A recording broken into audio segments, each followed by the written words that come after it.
Smoke billowed into the blue suburban sky as Margaret Holloway, known throughout Sycamore Estates as HOA Karen, stood frozen in horror, watching flames consume the vintage John Deere tractor parked in James Callahan's driveway.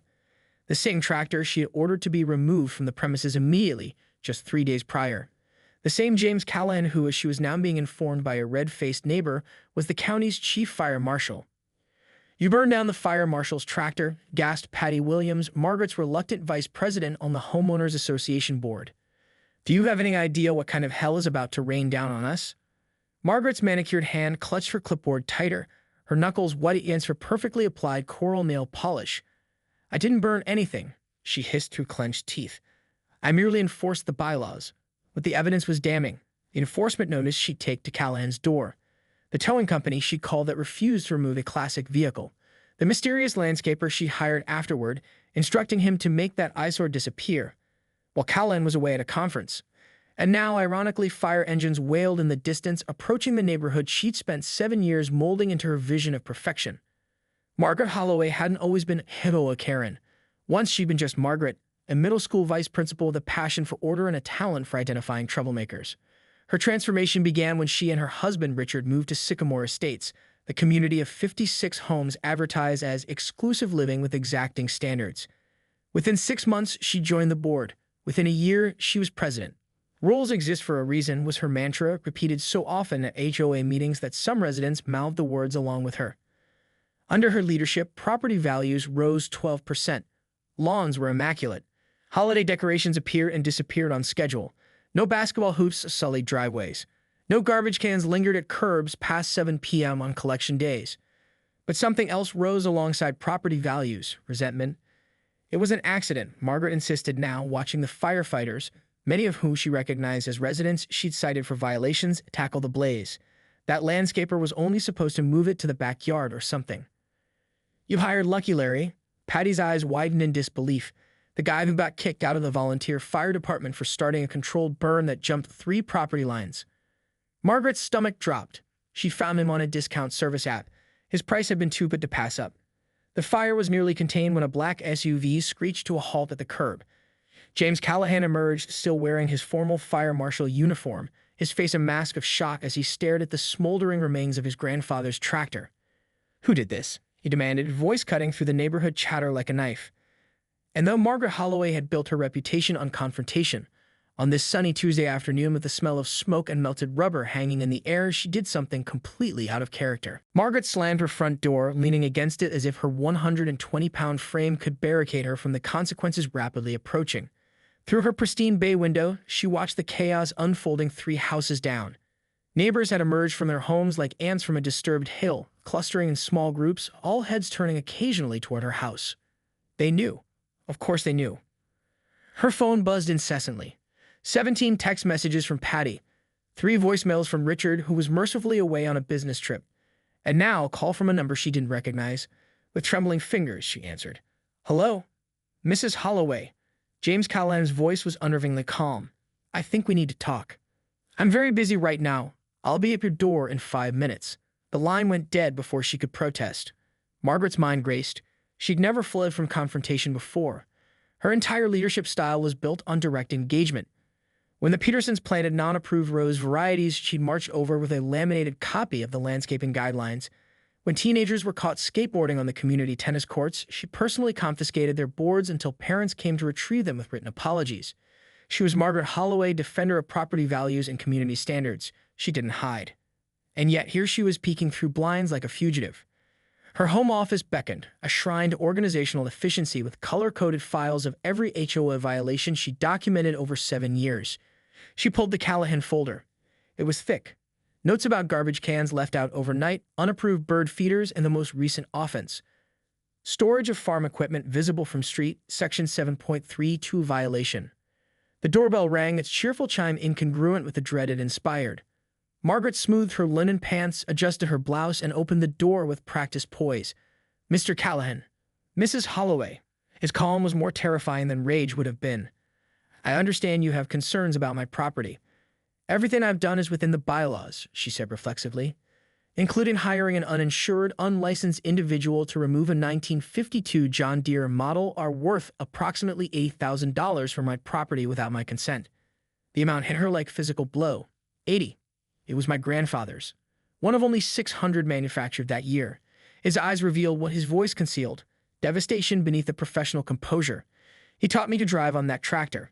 I was restoring it for my son's 16th birthday next month. For once, Margaret was speechless. Here's what's going to happen, Callahan continued. I've already filed a police report for felony destruction of property. Your homeowner's insurance will be receiving a claim. And tomorrow night, I'll be attending my first HOA meeting. The meeting's not until next Tuesday, she corrected automatically. Emergency meeting. 7 p.m. tomorrow, and already confirmed with 4 board members. He handed her a notice, printed on the exact paper stock she used for violations in the same font. I believe that's the requisite 24-hour notice per the bylaws you're so fond of citing. As he walked away, Margaret noticed what she'd missed before. Neighbors had gathered on the sidewalk, watching. And among the crowd was Lucky Larry himself, gesturing animatedly to a police officer. For the first time since becoming HOA president, Margaret Holloway realized she might have finally met her match in James Callahan, a man who knew how to fight fire with fire. The emergency HOA meeting transformed the community clubhouse into something resembling a courtroom, with Margaret Holloway in the defendant's chair. Every seat was filled with additional residents standing along the walls. Margaret had never seen such attendance, not even when they'd voted on the controversial pickleball court conversion. Richard sat beside her, having cut his business trip short. His presence should have been comforting, but his disappointment was palpable. Just tell the truth, Maggie, he urged before they left home. This has gone too far. The board members, Patty, Doug, Eleanor, and Vijay, sat at the table looking uncomfortable. They'd always followed Margaret's lead, rarely questioning her decisions. Now they avoided eye contact.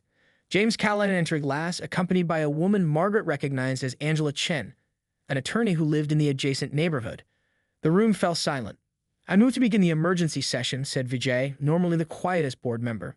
We're here to address the incident involving Mr. Callahan's property and to determine appropriate actions. I'd like to make a statement, Margaret began, pulling out prepared remarks. Actually, Patty interrupted, shocking everyone. I think we should hear from Mr. Callahan first. Betrayal stung, but Margaret nodded stiffly. Callahan stood, his imposing height emphasized by perfect posture. Yesterday, my family heirloom, a vintage tractor I was restoring, was destroyed by fire.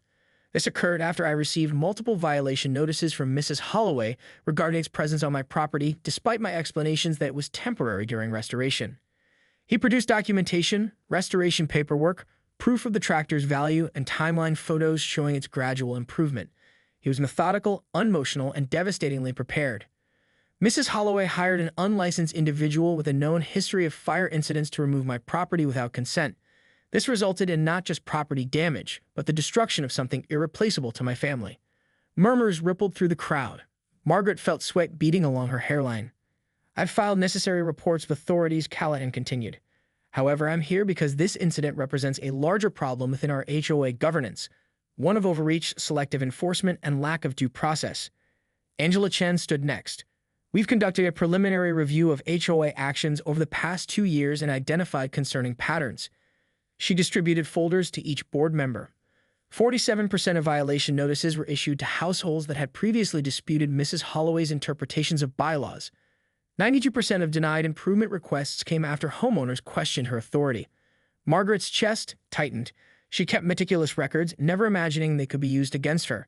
This is absurd. I've only ever enforced the rules everyone agreed to in purchasing homes here. An unexpected voice spoke from the back, Mrs. Abernathy, the elderly widow from Maple Circle. You cited me for excessive personal items on my porch after my husband died. Those were his breathing tanks while hospice was moving equipment. I was burying my husband that day, Margaret. Others joined in. You threatened to lie in my house when my fence was damaged in a storm and I couldn't repair it immediately. My son's graduation party was shut down because the cars parked legally on the street were aesthetically disruptive. You measured my grass with a ruler during my mother's cancer treatments. Each story hit Margaret like physical blows. She justified each action with rules and regulations, never considering the human circumstances behind each violation. I propose, said Callahan, a complete review of HOA governance procedures, a new election for all board positions, and implementation of an appeals process for violations. When the vote came, it was unanimous, including Richard, who whispered, It's time, Maggie. For the first time in 7 years, Margaret Holloway had lost control of the neighborhood she fought so hard to perfect. The days following Margaret's public humiliation unfolded like a slow-motion nightmare. The story of the fire marshal's burning tractor spread through neighboring communities, social media, and eventually reached the local news. HOA President Burns' fire marshal's antique tractor made for irresistible headlines. Reporters lingered near the entrance to Sycamore Estates, her phone filled with messages from unknown numbers, some sympathetic, most not. Her carefully cultivated reputation lay in ashes. When she finally ventured out for groceries, a cashier's eyes widened in recognition. "Aren't you the HOA lady, whoa?" "No." Margaret cut her off, fleeing with half her items still unbought. At home, the silence was deafening. Richard had become a ghost, spending long hours at work and evenings in his study. When they did speak, his voice carried an unfamiliar gentleness, as if addressing someone fragile and damaged.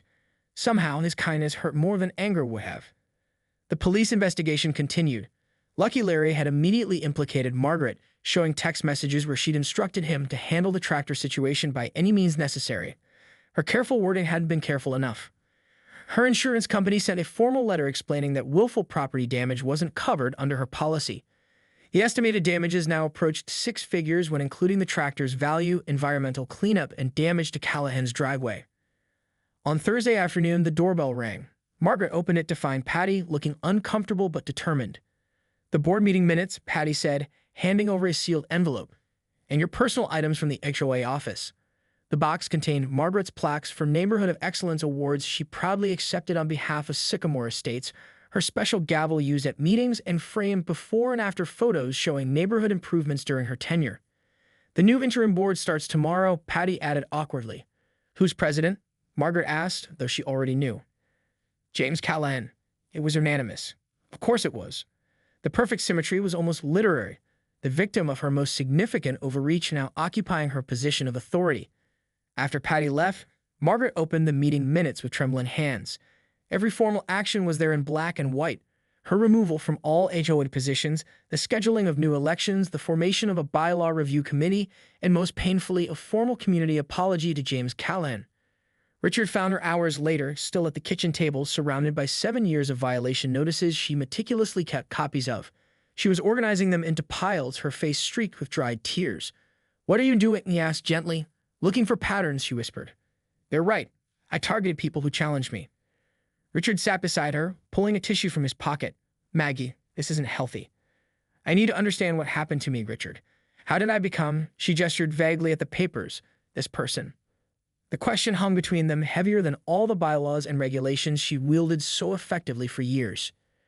"You forgot something important," Richard finally said. "Rules exist to serve people. People don't exist to serve rules." The doorbell rang again. This time, it was a courier with formal legal documents. James Callahan's civil lawsuit against Margaret Holloway for the destruction of personal property, emotional distress, and punitive damages. The amount sought, $250,000. As the gravity of her situation crystallized, Margaret made her first genuinely selfless decision in years. "Richard," she said quietly, "I think I need help." The psychiatric office of Dr. Elena Woodward featured none of the rigid formality Margaret had expected. Soft lighting, comfortable furniture in mismatched styles, and most distressingly to Margaret's sensibilities, books arranged by color rather than author or subject. Under normal circumstances, she might have suggested a more logical organizational system, but these weren't normal circumstances. "Tell me why you're here, Margaret," Dr. Woodward prompted after preliminary introductions. Margaret had rehearsed various answers, ranging from "my husband thinks I need this" to "I'm being persecuted by my neighborhood." What emerged instead surprised her. "I burned down a man's family heirloom because it violated a rule about lawn aesthetics, and I don't recognize who I've become."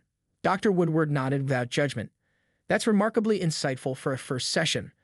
I've had 3 weeks of being unable to sleep to think about it." Their sessions began twice weekly. Margaret approached therapy the same way she approached HOA leadership, with dedicated precision. She completed every worksheet, journal prompt, and reflection exercise with characteristic thoroughness. Slowly, painfully, patterns emerged. Her childhood in a chaotic household with unpredictable parents. Her career in school administration where rules provided safety and structure for vulnerable children. Her grief after losing a pregnancy 5 years ago, right when her HOA involvement intensified from participation to obsession. Control is a response to fear, Dr. Woodward explained during their 4th session. When we feel powerless in one area, we often overcompensate by controlling what we can. Meanwhile, the lawsuit loomed. Angela Chen, now representing Callahan officially, had agreed to postponement of proceedings while Margaret sought treatment. It was an unexpected mercy. At home, Richard had emerged from his initial shock and disappointment to become her unexpected ally. He attended a therapy session, revealed his own guilt for enabling her behavior, and began joining her for daily walks, something they hadn't done together in years. "I miss friends coming over," he admitted during one such walk. "Remember when we used to host game nights?" Margaret couldn't remember the last time they entertained. Somewhere along the way, neighbors had become subjects to govern rather than people to connect with. 6 weeks into therapy, Dr. Woodward issued a challenge. "I want you to apologize to someone you've wronged, not for the lawsuit, for yourself." Margaret chose Mrs. Abernethy, the widow she'd cited during her husband's hospice care. With shaking hands, she baked banana bread, breaking her own former rule against food gifts due to potential liability, and walked to the modest home on Maple Circle. The elderly woman seemed surprised to find Margaret on her doorstep, but invited her in with the grace of someone who'd known both joy and suffering. "I'm sorry," Margaret said simply, the words feeling foreign on her tongue. "What I did was cruel and thoughtless." Mrs. Abernethy studied her for a long moment. "You know, my Harold always said you weren't really as terrible as everyone thought. He said you were just scared." "Scared of what?" "Of life being messy, I suppose." The older woman poured tea into mismatched cups. "Life is messy, Margaret. No rulebook can prevent that." As she left Mrs. Abernethy's home an hour later, Margaret felt something shift inside her. The first small flame of genuine connection burning away at the rigid structure she built around herself. James Callahan's new office, formerly Margaret's sacred space, had undergone dramatic transformation. The wall of violation documentation had been replaced with community event photos. The formal conference table was now a casual round table with unmatched chairs. A coffee station invited lingering conversation. Margaret felt like a stranger entering a familiar room suddenly redecorated in a foreign language. She clutched her carefully prepared folder like a shield. "Mrs. Holloway," Callahan said, rising from his chair. His tone wasn't warm, but neither was it hostile, the careful neutrality of someone maintaining professional boundaries. "Thank you for agreeing to meet," she began, her rehearsed opening already feeling inadequate. "I brought something I hope might be a start toward resolution." She placed the folder on his desk. Inside was a comprehensive proposal. Her retirement savings, equity from selling her vacation timeshare, and a payment plan that would stretch her finances thin but could eventually reach the settlement amount. It represented significant personal sacrifice, but also a strange liberation. Callahan reviewed the documents silently, his expression unreadable. "I understand this doesn't replace what was lost," Margaret continued. "Nothing could, but I want you to know I'm taking full responsibility." He looked up, studying her with the practiced assessment of someone who had investigated countless fire scenes, looking beyond obvious damage to find root causes. "Why did you do it, Mrs. Holloway? Not just the tractor. All of it. Years of making your neighbors miserable over minor infractions." The question cut through her prepared statements. In therapy, she learned to recognize this moment, the invitation to defensive self-justification or genuine reflection. She chose the harder path. "I thought I was protecting something important," she said slowly. "Property values, community standards, but really, I was trying to create perfect order in one small corner of the world because everything else felt so chaotic." Her voice wavered. "It's not an excuse, just the truth I've been facing." Callahan nodded and then opened his desk drawer and withdrew a folder of his own. "Before becoming fire marshal, I worked arson investigation. The hardest cases weren't the professional torches or revenge fires. They were ordinary people who made terrible decisions in moments of panic or desperation." He slid photographs across the desk, the charred remains of the tractor she'd avoided looking at directly until now. "I've seen true malice, Mrs. Holloway. I don't believe that's what happened here. What I see is someone who lost perspective so gradually she didn't notice until something went up in flames." Relief and shame battled within her. "What happens now?" "Legally, that's still proceeding, but personally," he hesitated. "My son turns 16 next week. The tractor would have been his gift." Margaret's stomach twisted with renewed guilt. "He's a good kid. Wants to be a firefighter like his old man." Callahan smiled slightly. "When I told him what happened, he asked me something I wasn't expecting. He asked if you were okay." Tears sprang unexpectedly to Margaret's eyes. The HOA is organizing a community work weekend to help the Michaels family rebuild their deck. The one you cited 4 times for unapproved modifications. Callahan leaned forward. "It might be healing for everyone if you participated." Not as the former president, just as a neighbor. It wasn't forgiveness, exactly. It was something both smaller and larger, an opportunity to begin again without the weight of authority she'd misused for so long. "I'd like that," she whispered. As she left his office, she noticed what hung in place of her framed HOA Achievement Awards, a simple hand-drawn sign that read "Community before PRT." For the first time in years, Margaret felt a weight lifting, not despite losing control, but because of it. The community work weekend arrived with perfect fall weather, golden sunlight filtering through trees just beginning to change color. Margaret stood at the edge of the Michaels' yard, paralyzed with uncertainty. She'd driven past this house countless times, noting violations but never stopping to speak with the family who lived inside. Children raced around the partially dismantled deck while volunteers sorted lumber. James Callahan was already there, sleeves rolled up, explaining something to a group of neighbors. "You came." Richard squeezed her hand, pride evident in his voice. "I'm terrified," she admitted. "That's how growth feels." Maggie.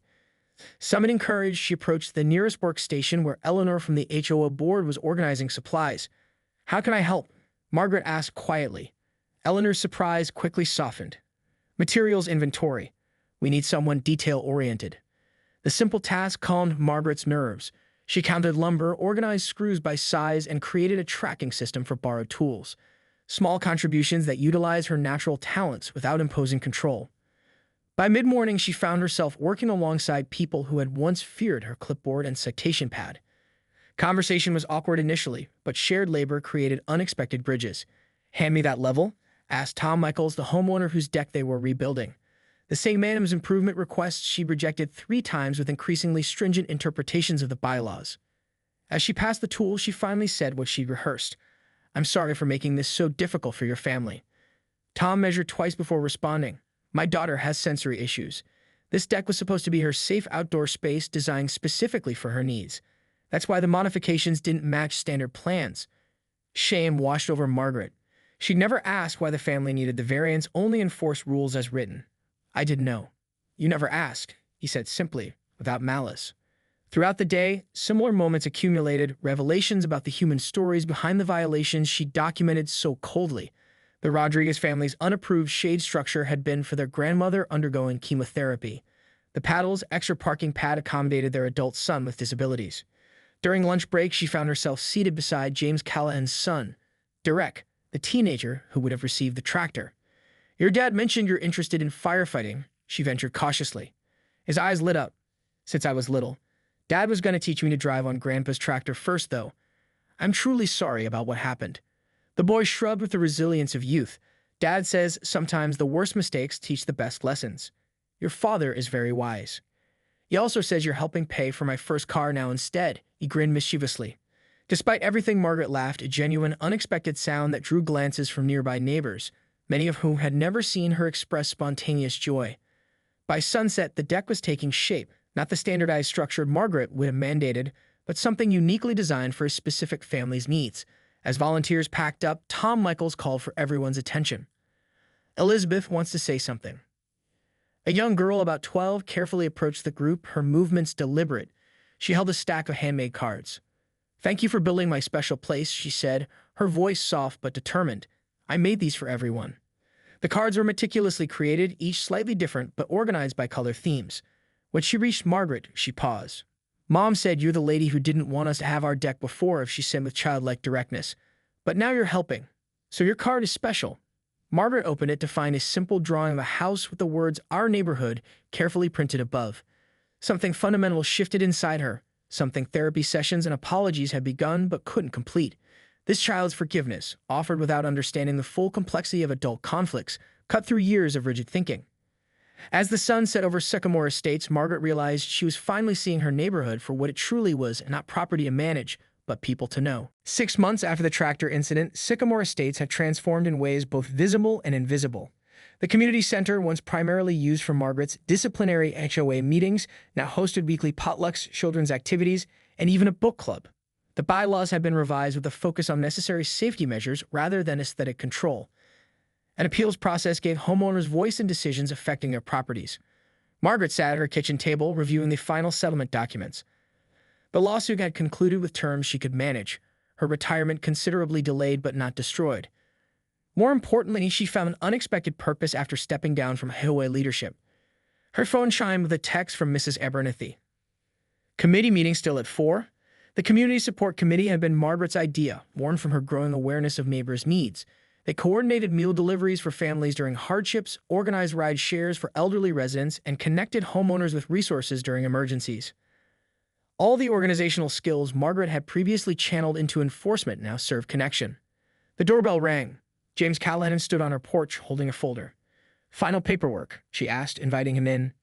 "And something else." He placed a photograph on the table, a teenage boy sitting proudly in a restored 1948 Ford tractor. "Not the same model as the one we lost, but Derek loves it. Restoration was good for both of us." "He looks happy," Margaret observed, grateful for this unexpected peace offering. "We're organizing a neighborhood emergency preparedness workshop next month. Your committee's participation would be valuable, if you're interested." The invitation represented something she'd never expected to regain: trust.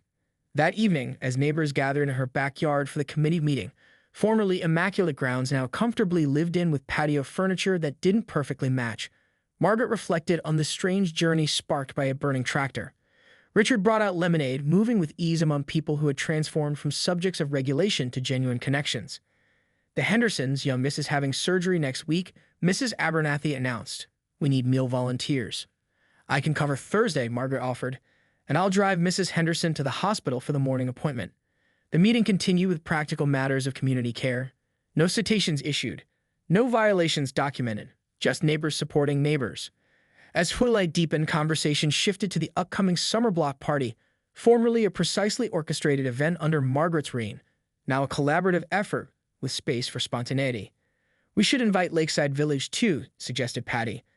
Their HOA president reached out, wanting to know how we've created such strong community engagement. Margaret smiled at the irony. "What did you tell him?" "That sometimes it takes a fire to bring people together." Later, after everyone had gone home, Richard found Margaret sitting on their front porch. Another habit she'd adopted in recent months, being visible and available rather than sequestered in her home office documenting infractions. "Penny for your thoughts?" he asked, settling beside her. "I was thinking about control," she said. "How desperately I clung to it, and how much richer life has become since letting it go." Across the street, James Callahan was teaching his son to change oil in the restored tractor, both laughing at some shared joke. The Michaels family gathered on their custom deck, the child who once feared outdoor spaces now happily swinging in a specially designed sensory swing. 2 doors down, new residents were moving in, greeted by neighbors bringing welcome baskets rather than rulebooks. "The neighborhood isn't perfect anymore," Richard observed. "No," Margaret agreed, watching a child's bicycle left thoughtlessly on a front lawn, the kind of violation that would have once sent her marching across the street with citation in hand. "It's better than perfect. It's real." As darkness fell, distant laughter carried on the evening breeze. Embers of connection sparked from the ashes of control. Margaret Holloway, once feared as HOA Karen, had discovered something unexpected in the ruins of her former community. But as she watched a moving truck pull into the cul-de-sac well after the former approved hours, she felt a familiar twitch in her fingers, a whisper of the old impulse to regulate and control. Old habits died hard, and her journey wasn't complete. The true test would come tomorrow, when the new family's decorative flamingos, strictly prohibited under the old bylaws she'd enforced so zealously, would appear on their lawn. Would the embers of her reformation continue to warm the community she rediscovered, or would sparks of her controlling nature ignite once more? Margaret smiled, embracing the uncertainty, something the old HOA Karen would never have done. Tomorrow would bring its own challenges, but today she was exactly where she needed to be, a neighbor among neighbors, imperfect and forgiven.